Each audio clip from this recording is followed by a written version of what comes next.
Hi there, I'm Andrea Koppel, and it's time for Coffee, the podcast where you get to hear firsthand what the jobs and careers that interest you the most are really like. Hey there, Java junkies. Welcome back to another episode of T4C. If you're interested in learning more about what it's like to work on the business, sales, advertising, and management side of a digital media company, then this is the episode for you, because my next guest logged 13 years as the president and general manager of the Washington Post, leading the transformation of that company from a print-centric business model to a digital powerhouse. But before I introduce you to Stephen Hills, I want to make sure you've signed up for the Java Junkies Journal. That's T4C's weekly newsletter that falls far short of the Washington Post, and it comes out on Monday mornings with unique insights into dozens of different industries from the professionals who are actually working in them. Just head over to the Time for Coffee website at time4coffee.org, and the sign-up box is right there. Now, my Java lovers, please grab your mug and take a chug of your favorite caffeinated beverage, because it's time for another caffeinated career conversation. And my guest is Stephen Hills, currently the CEO and founder of Hillscape Consulting, which specializes in helping firms and senior executives increase effectiveness while creating work-life balance. Steve is also a very experienced professional trustee and board director, having served on boards of a wide variety of highly successful organizations, including Avalon Bay, Sonatype, and Classified Ventures. However, without a doubt, the vast majority of Steve's professional life, as in almost 3 decades of it, was spent at the Washington Post Company, including the last 13 of those 30 years, and he served as the president and general manager. During his tenure in the C-suite, Steve was credited with helping to lead the transformation of the Post into a top digital media company, growing traffic and engagement by more than 200% over several years through innovative leadership of technology journalism. That culminated in Fast Company magazine giving the Post an award for most innovative media company in the world in 2017. Steve also created the business case that convinced Post ownership to sell the paper to Amazon CEO Jeff Bezos. After leaving the Post, Steve became the founding director of the Georgetown University Law Center's business program, where he's created a curriculum and is leading the development of courses to teach law students the fundamentals of business. He's also the chairman of the board of the Maryland, D.C. chapter of the Nature Conservancy. Steve, welcome to Time for Coffee. Are you caffeinated at 3 p.m. here on the East Coast and ready to go? It's ironic. I actually don't drink coffee, but that's because I am perpetually caffeinated, so I am ready to go. You're just a naturally caffeinated guy? I am. How did you get that way? Where did that come from? I used to drink coffee, but I don't know. I think it made me over caffeinated. So I think I'm just born that way. See, I love the taste of it. I really do. I miss the taste of it. That's true. It's less about the kick of caffeine, although that helps in the morning. And later in the day, like I still have my first cup of coffee here, and it's cold, but Right. I'll take a little sip or something like that. Perfect. So as I was getting ready for this interview, Steve, it occurred to me, both of us have spent the majority of our professional lives in the field of journalism, even though we were on 2 different sides of that industry, not because I worked in broadcast television at CNN while you were at the Post, but rather because I was in the field as a journalist gathering the news while you were making sure the lights were on and the bills were paid and the journalists' salaries at the Post were paid. That was the goal, yes. And you did it. I mean, I have not heard any stories that happened while you were at the Post that said, hey, there were no checks in the mail. That's right. So thumbs up. So before we get into what you did, especially during your final stretch as president and GM, I thought it might be interesting, Steve, and valuable for our young listeners to get a sense from you as a strategist as to where you see the media industry heading, not just in 2021, but beyond that. What trends do you see on the horizon? Yeah, I think one thing that's become more clear to people is that quality journalism really matters. So I think the one thing that you are seeing, and I think this will continue, is the real quality brands, Washington Post, New York Times, Wall Street Journal. The real quality brands are going to be able to survive and thrive because it doesn't matter if it's print or digital. It doesn't matter what the form is. Quality journalism matters. Quality journalism is expensive. And so, those platforms will continue to thrive, I think, over the long term. Then there's going to be a battle and just multitudes of different kinds of digital content because you can develop high quality digital content at low cost that has it doesn't have the same kind of scale. But I think there's going to be so many different smaller outlets that then it becomes a very fragmented, very competitive game for all the rest. And then out of that, there'll emerge, I think, a few players who can then try to gain scale as well. But I think there'll be a lot of very high quality content that has relatively low operating costs, and there'll be lots of sort of thriving times. And the real question for those firms is how do you create discovery? How do people find out about you?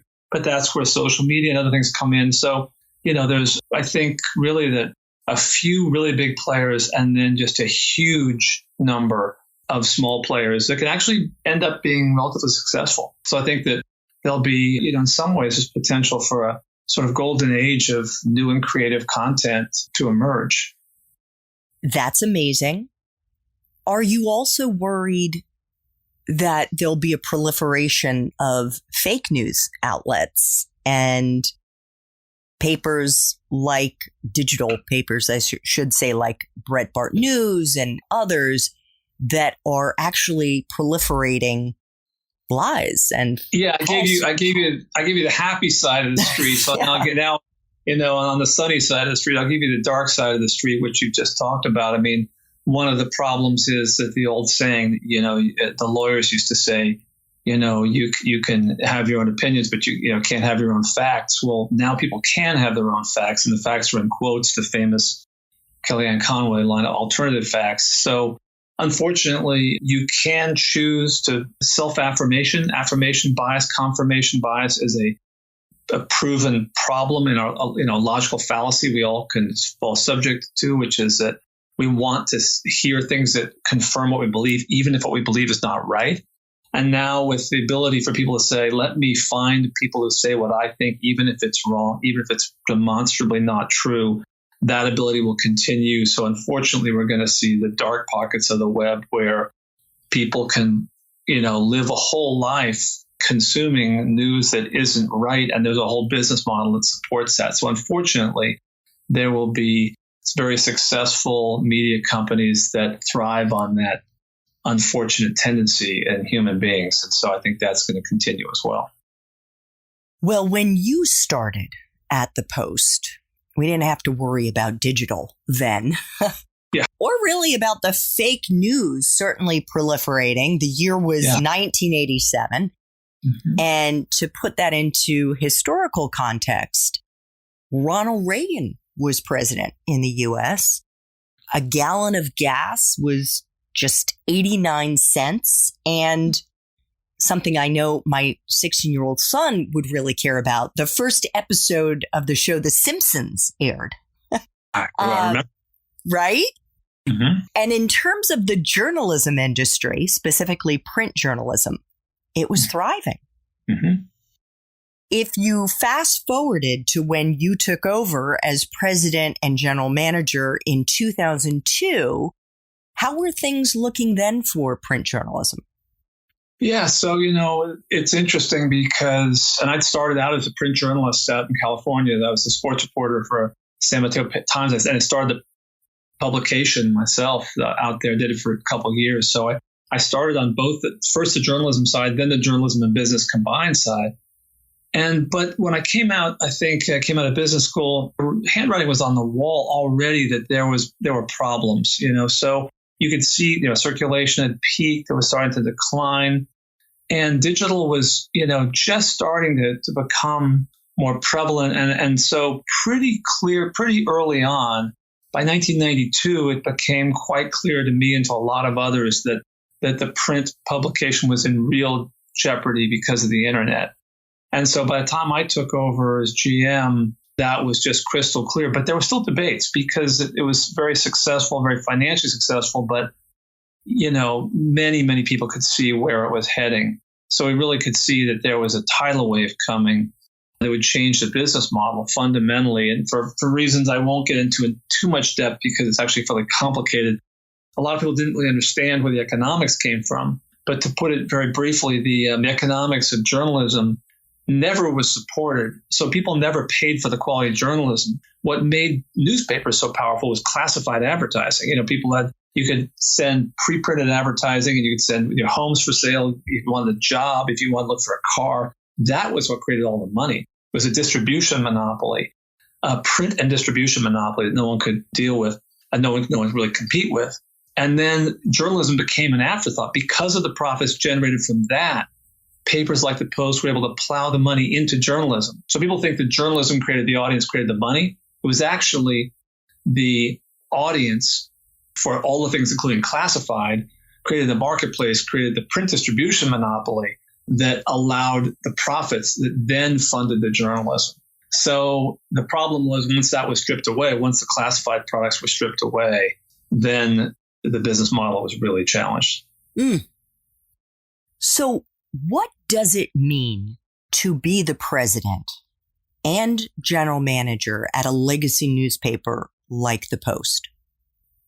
Yeah, so it was a family-owned paper. So we had the people like Catherine Weymouth, or for a long time was Catherine Graham's granddaughter, Don Graham's niece. So you had the family ownership. And then the president general manager was the person who tried to help them really run the business, right? Saying, okay, now we want to make sure that the legacy of this business is served. And then how do we do that? How do we actually execute this? How do we make sure that we can both deliver profits? Because the Washington Post is actually a public company, publicly traded stock. So how do we actually make sure we can deliver profits and deliver great journalism? And that was really my job, to try to help figure out how that was done and try to make sure that we have all the levers working. How are we creating print and the print business that is successful as possible with advertising and circulation, and how are we building a digital business that has digital advertising and digital circulation revenues, and how are we harmonizing those while also making sure we have a great newsroom. And that was the job. So in terms of responsibilities, what were your responsibilities as president and what were your responsibilities as GM? Yeah, so basically it's the same. I had responsibility really for everything except the newsroom. And the newsroom, I worked very closely with the newsroom to figure out what to do. But the newsroom, in terms of what's the newsroom going to write, how are they going to cover their stories, the newsroom has complete independence. And they could do whatever they want to. So I would not ever be involved with. I'd be involved with them talking about new sections, things they wanted to do. How do we support what they're doing, but not what are they going to write and what are they going to say. That's newsroom had total independence, but I was responsible for really all the rest of the stuff. Could you tease that out a little bit? So it was basically circulation, advertising, technology, human resources, accounting, finance, the building, the physical plant, and sort of like all things, Okay. And what did it mean to be the general manager? Like, why was your title president and GM?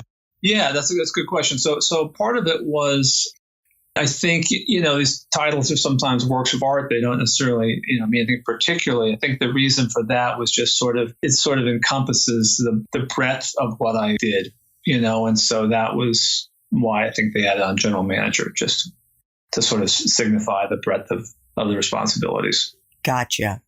So could you take us into a typical day for you, Steve, when you were still at the Post? What were all of the different things you were juggling? How did you like to organize your day? And if we were a fly on the wall, what would we have been hearing and seeing you do?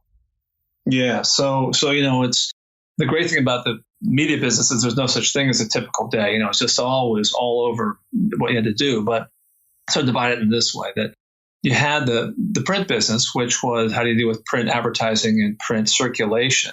But then particularly over time, I would let certain people who are really experts in that take care of that business, because I've been doing it for a very long time. There's a lot of expertise around that. So increasingly, I spent a lot more of my time on digital because that was the growing business that had a lot more questions and choices. Now, we also have difficult choices about reducing costs on the print side of the business, and supporting it, making sure you didn't undercut it. But then we had to spend a lot of time on digital, saying, how are we going to grow the audience? How are we going to develop new advertising streams? How are we going to become so a lot of it was we developed the paid circulation model. So I spent a lot of time working with research and trying to figure out, okay, how are we going to make this work to develop a metered system so that we could pay and get digital subscriptions, which we grew faster than any digital audience in my final year. That's, as you mentioned before, we grew more digital audience than any other digital platform in the world. And we ended up, with millions of paid subscribers. We built that from scratch. So we sit around and say, how do we do this? And what kind of content do we create? And how do we create virality? How do we work with social media? So a lot of time spent on that, a lot of time spent on analytics and on figuring out pricing packages and how to test those. And a lot of digital allows for a lot of iterative testing of a lot of different ideas. So I'm a sort of marketing guy. That's my background. And from a marketing point of view, it's just fascinating what digital media allows in terms of complex decision-making and testing and learning. And that was something we did a lot of. So that's probably what but then also, in a fly on the wall, you'd also hear me saying, hey, there's a problem. Here's a personnel issue that came up. Here's something that happened over here. Somebody did this, somebody did that. So, with thousands of employees, there's always something going on there too. So those issues would always come up regularly. You mentioned in the Espresso Shots episode, and check out show notes to see if it's already dropped. That's where we get into how you break into the business side of digital media. You mentioned the importance of having a background for our young listeners in data science, data analytics, being able to slice and dice the numbers, because so much of the business model now revolves around analyzing the data that you're able to gather. Yeah. And I'm a numbers guy. It's sort of, even though I was a philosophy major, I've always been sort of a numbers person. And I think the thing about numbers is you can get lost in it. It can become just analytics, just like running spreadsheets. But the key thing is a conceptual ability. It's ability to say, what does this all mean?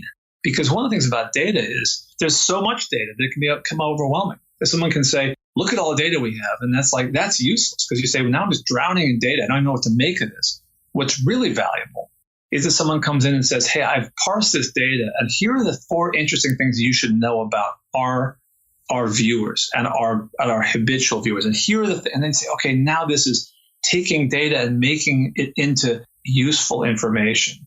And that's what's really powerful, is you have the conceptual ability to sort of figure out.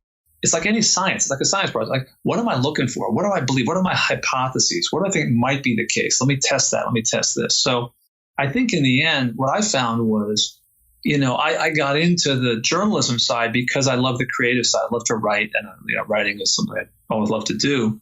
But then I found that there's so much creativity in the business side, like creating these packages, creating answers for this, thinking about these questions. The creative opportunities on the business side are really, really great. I think particularly on the data analytics side, that the ability to both understand the numbers and the tools for manipulating the numbers, but also being able to make sense out of them. That's a really creative exercise. Critical thinking, super important. Yeah. Yes. When you started at the Post in 1987, you had just graduated from Harvard Business School, and you stepped into a role as a sales representative. Why did you take that job, Steve, and what were you hoping to get out of it? Yeah, a lot of my peers at business school said the same thing. Like, wait, what are you doing? I'd been a CEO of my own company and I'd done it for 2 years. And I come to the HBS and I get out of there and I'm taking a job as a sales rep. But what I believed that in order to really understand the business, I wanted to be a manager and be a long-term manager at the business. I believe that you had to know the customers. And I think by coming in there, I got to know the customers who paid the most money. I had to learn all about the product. What was it that we were delivering to whom, or the demographics. I had to understand our distribution system. I had to really understand so much about the business that I thought would serve me well. And it did. I think there were other people who came and didn't want to sort of go into that grittier role, who wanted to be much more analytical, much more sort of removed from the customer. And I'm glad I did that because I think it allowed me to succeed by learning about the customers. And then I was able to sort of progress pretty quickly, I think, by virtue of knowing the problems on the ground. I could say, okay, here's what's really going on out there. Here are the changes. I saw some changes happening in the marketplace that were very impactful. I was able to influence the organization to change because of my knowledge gained from sort of being on the front line. I love that because it says so much about you, Steve. And personal anecdote here. I wish I had swallowed my ego and gotten into a role that was below my pay grade when I left journalism. So I moved from journalism, where I had spent 20 years, into PR. I let my ego dictate what my title should be in a field I had never been in public relations. P.S. I had never managed anybody either. And I was a senior vice president, and that was a mistake. You were so much smarter to swallow hard and take a role that was way below your pay grade as a sales rep. Well, I don't know about that, but I'll tell you one thing that was very interesting. This woman I once thought was just very talented. She was very talented. And I wanted to promote her. I said, hey, are you ready? It's time for a promotion at the Post. It's time to at least look into jobs. And she said, I haven't learned enough yet at my current job. I want to spend another 6 months to a year in this job so I can really learn it. I walked away from that conversation saying, wow, how impressive is that? Here's someone saying, I don't want to throw my hat in the ring for a promotion, even though I probably would get it, because I'll be more effective long-term if I learn more. I mean, that stuck with me because it was like, okay, that says something. And for our young listeners, I think this is a super important point, because one of the things, I read this amazing book by, he's actually a computer scientist, but he's put a lot of time and energy and research into looking at how people find their passion.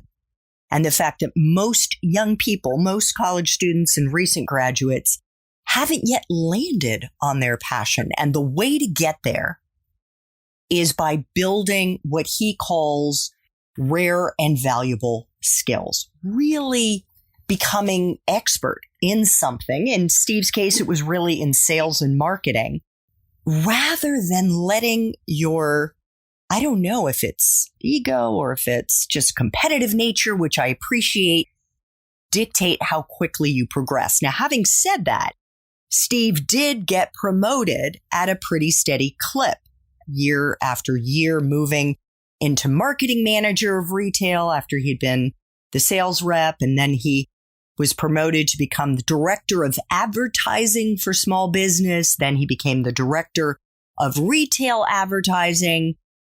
And then he became the vice president of advertising and eventually the vice president of sales and marketing.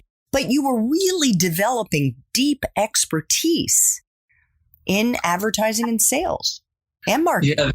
Yeah. The interesting thing is I ended up becoming the youngest vice president they'd had at the Post. But but I didn't skip. I skipped one step along the way. And it's interesting, the one step I skipped, I would have been better off had I been in that job as well. There was one level I skipped. And I didn't quite understand it. And people would say to me afterwards, well, you never had that job. And they were right, because I didn't really appreciate that job. I know it was a really difficult job. I was glad to have skipped it, but I also didn't really fully understand it. So I would have actually been better off had I touched that base too, because not just touching the base, it's learning a whole piece of the organization that I ended up missing. So, you can't do it all, but no, your point is well taken, that really understanding each level is very helpful, because if you can have done a job, you can appreciate what it's like, which is why it's so great for companies like Disney, where they make people be a character and for a day or more a week.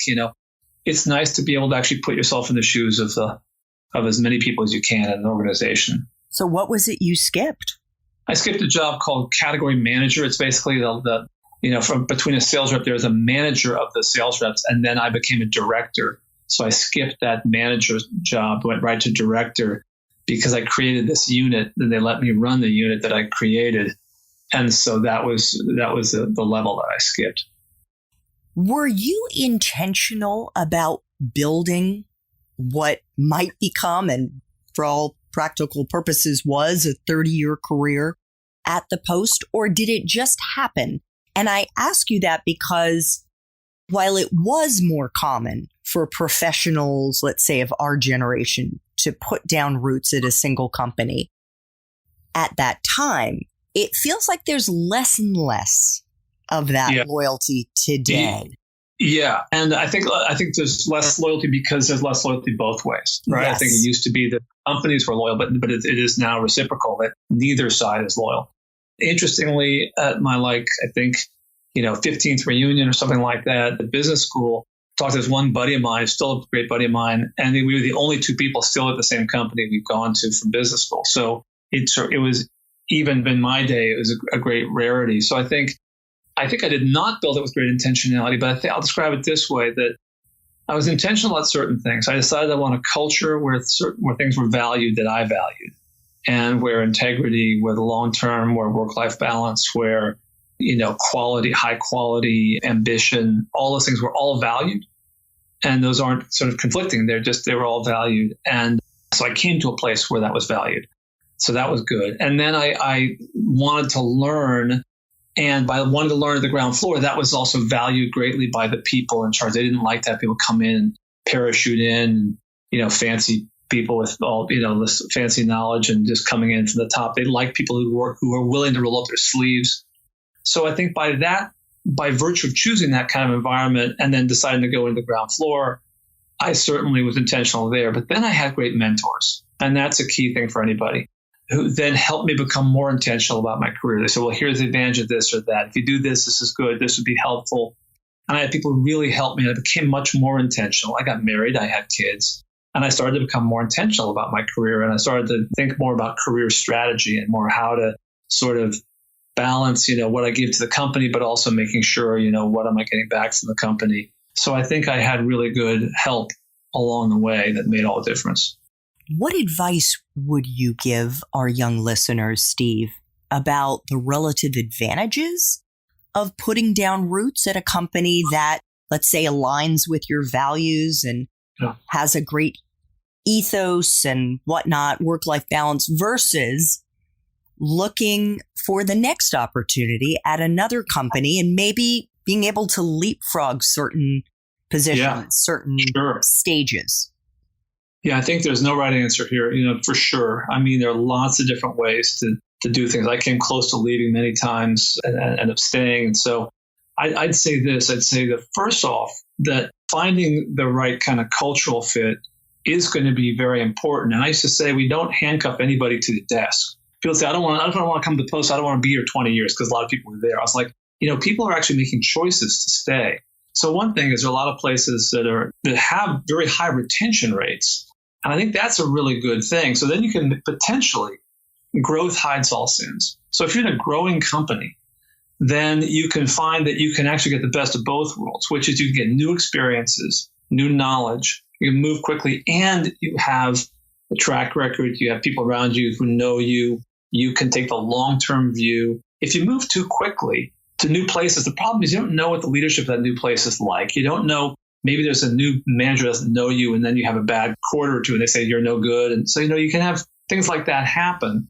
But, you can also get new skills from that. You can also get, develop new skills. So I think still, if you go to a fast-growing place with a great culture, you can get the best of both worlds. But there's nothing wrong with it. And at some point, you've always got to ask yourself the question that I always ask myself, which is, if I look forward for the next year to 18 months, do I think I'll be learning and growing?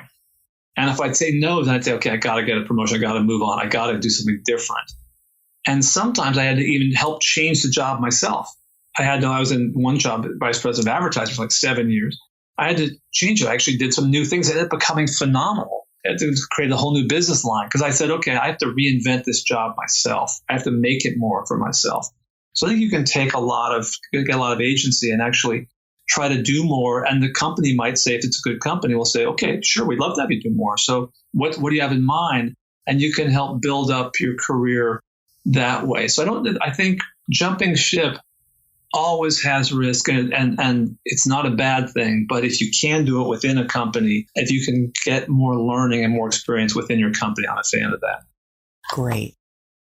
Well, speaking of learning, your final year at the Post, we've mentioned now a couple of times, Fast Company awarded the Post the most innovative media company in the world. Could you just very briefly give us a sense of how the Post had changed? How had it innovated to help it earn that moniker? Yeah, so we did some pretty cool things. So we had a phenomenal, it's all about hiring the right person, right? That's all really, that's the key to being an executive. And we hired a guy named Shailesh Prakash, who's still the head of our technology group. And he really helped reinvent that whole group. And so what we were able to do, for instance, we were able to create a whole set of technologies that now that the Post actually sells its technology to other publishers to allow them to publish on digital platforms. We developed a homegrown set of technologies that was so good for a content management system, what's called CMS, that you build digital platforms around. We became so good at doing that we could develop something that other people wanted to buy and use. So, we did that on the side while we were also, building our own for primarily building it for our own use. And then we also developed a metered system that's very much like the New York Times system. We made innovations and changes to it that were really pretty cool. And then the way we delivered our content, we had new ideas for new partnerships we did. We did partnerships with newspapers, with Amazon Prime, where we allowed people to sample our product, and then they ended up becoming subscribers over time. So we just did a lot of things that really sort of helped us go from no digital subscribers to several million digital subscribers in a very short period of time. And that was a lot of fun. I bet. Well, I'd like to flash back to a time when I'm guessing you were also having a lot of fun when you were in college. You went to Yale University, and as you've mentioned, you majored in philosophy. Again, very quickly, did you know what you were going to do with that degree when you graduated? Oh, well, I didn't at all, or I probably wouldn't have been a philosophy major. So no, oddly, there weren't any philosophers wanted jobs when I got out. So that's why I ended up having to become a bartender. So to actually make ends meet, because it was a recession, there were gas lines in 1981, interest rates were 18%. So no, not at all. I just did what I loved. I loved philosophy, and I still do. I think it's just fascinating. It teaches you how to think in an interesting way. I loved it and wouldn't change it at all. But I had no idea what I'd do. I thought I'd be a writer because I started as an English major, changed over to philosophy, but still loved writing. And that's why I got into the journalism side of the business. But I really had no idea. And I think I could have been, had I been more on top of the game. I had a great time. I had a lot of fun in college. But I think I wasn't as, there are people who had their careers planned out who knew so much more. And I'm glad for my life in terms of the fun I had, that I wasn't that program, but I could have been a little more programmed. I could have said to have a little bit more guidance and people saying, hey, dude, you got to figure this out. So I think I started out a little behind the eight ball getting out of college. That's why I had to be a bartender. And I was also reporting and bartending and staying up late and trying to burn the candle at both ends. And I think I had to make up for lost time. But I think I grew up a little later than many do. But I think also I was able to in those days. And I think that the next generation, I have kids who are 25 and 23. I think that they don't have the luxury of waiting that long, to figure things out. So I think they have to figure it out a little earlier than I did. I think that was a luxury that I had. Were there any extracurricular activities, teams or clubs, volunteer work, part-time or full-time jobs that you had in college that in hindsight actually were helping you hone skills that you realized were valuable once you'd graduated?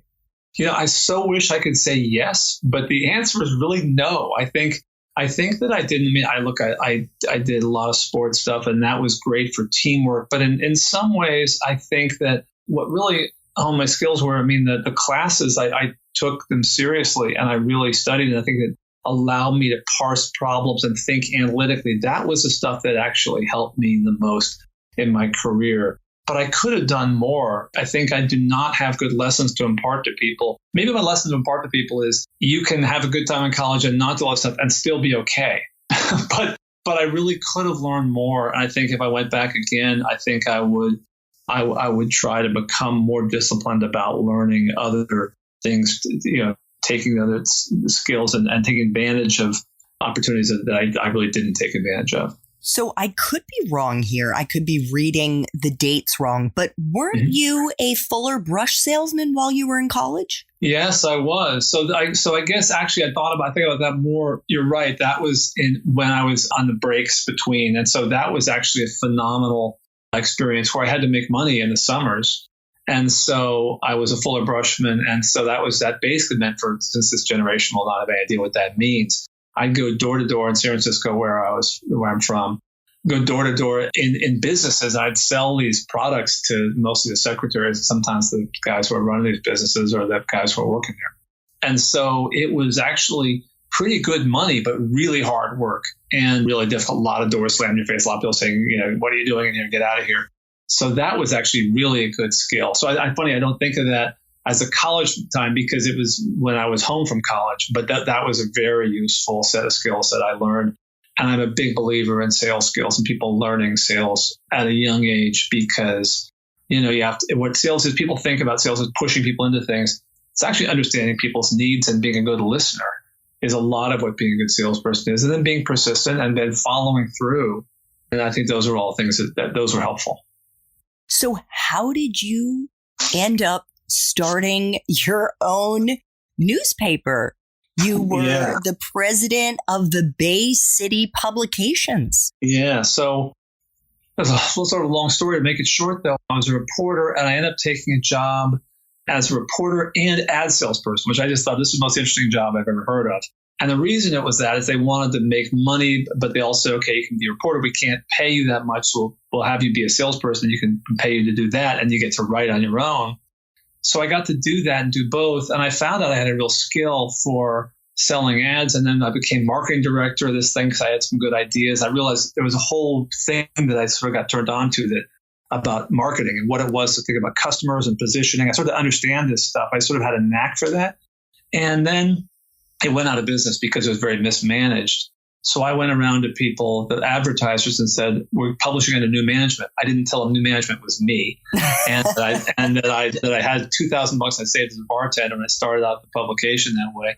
And we did it out of a friend's, basically his living room. Then we got space in a warehouse and eventually, did it for a year and a half and built it up to it was the largest controlled circulation, means free publication, business publication in Northern California. But it was very skin of our teeth because we had no capital. People said I should have had hundreds of thousands of dollars. I had two. And so we always were undercapitalized and always just trying to make it.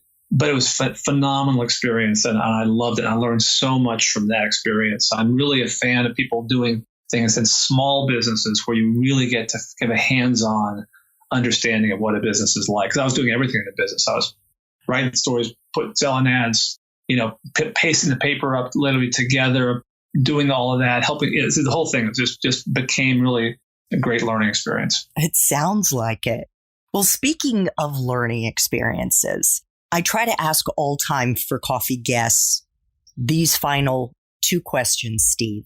Mm-hmm. And the first one is, if you could share a time in your professional life when you struggled. Maybe you failed or face planted. And the reason that I ask that is not because I'm looking to humiliate my guests. Far from it.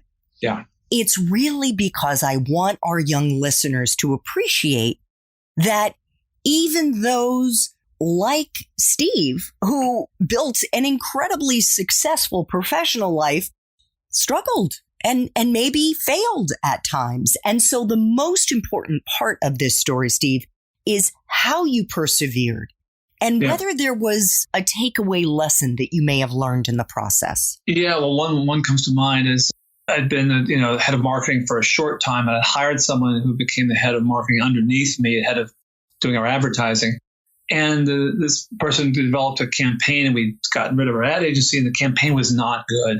And I said, let me take it to the vice presidents and I'll show it, because I didn't want her to have her first debut showing something that wasn't that good. I helped to fix it a little bit. I helped to create a little bit better. We showed this thing, and then the editor said, who is responsible for this? This is terrible. This is a black guy. This is the worst thing I've ever seen. How could this get? And I sat there and looked, and I said, I had thought about it. I was thinking about throwing her under the bus, throwing everyone under the bus. And I just said, I'm responsible because I approved this and I brought it here. And there was dead silence in the whole room. And I said, I'm going to go try to fix it. I'm going to see what we can do now to fix this. So I went back, and I thought I was going to be fired that day.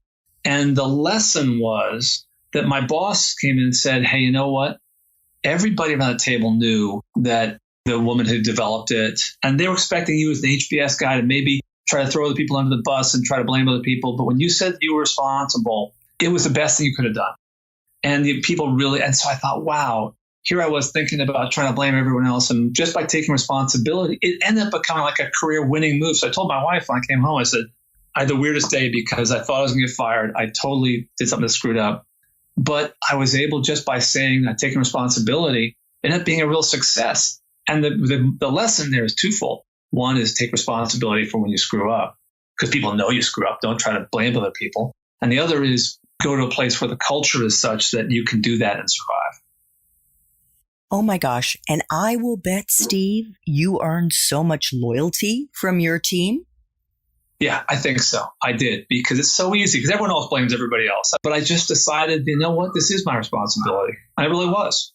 Amazing. Amazing advice. And I know your dog is getting impatient because we've been at this for a while. So here's the final question so you can go pet the dog. If you could go back to Yale and do it all over again, you mentioned you'd want to, study a little more. What advice would you give yourself, Steve? Yeah, I think advice I give at this point, I'd say try to understand what your long-term life goals are, but what the things you want to take away, like what kind of the kind of jobs you want to get that are attractive to you early enough, and then what skills would be most useful to try to develop for those early on. Even if it's not the courses you take, what kind of skills would put you in a good position? I think that would be what I would do if I had to go back and do it again. Yeah, and you can do that. You can try it out through internships. That's the whole point of internships, not just so they look good on your resume after you graduate, but it's really to try different things out. Exactly. And I think that's something that, people should take advantage of. And then particularly if you might try it and find out you don't like it, that's a good time to do it rather than after you get out of college. 100%. Fantastic. If you, dear listeners, want to learn more about how to break into digital media on the business and management side of the house, please check out show notes for this episode to see if Steve's Espresso Shots episode has already dropped. Steve's company is called Hillscape Consulting, which specializes in helping firms and senior executives increase effectiveness while creating work-life balance. Steve, thank you so much for making time for coffee today with me and the T4C community. Even though you don't drink coffee, I still got a huge amount out of this, and it was just wonderful. Thank you, Andrew. It's really been a pleasure. Thanks so much for listening to Time for Coffee, where the professionals in the jobs that most interest you always have time to grab coffee 24/7, no matter where you live. I have one quick favor to ask you. Remember to rate, review, and subscribe to Time for Coffee. Thanks so much.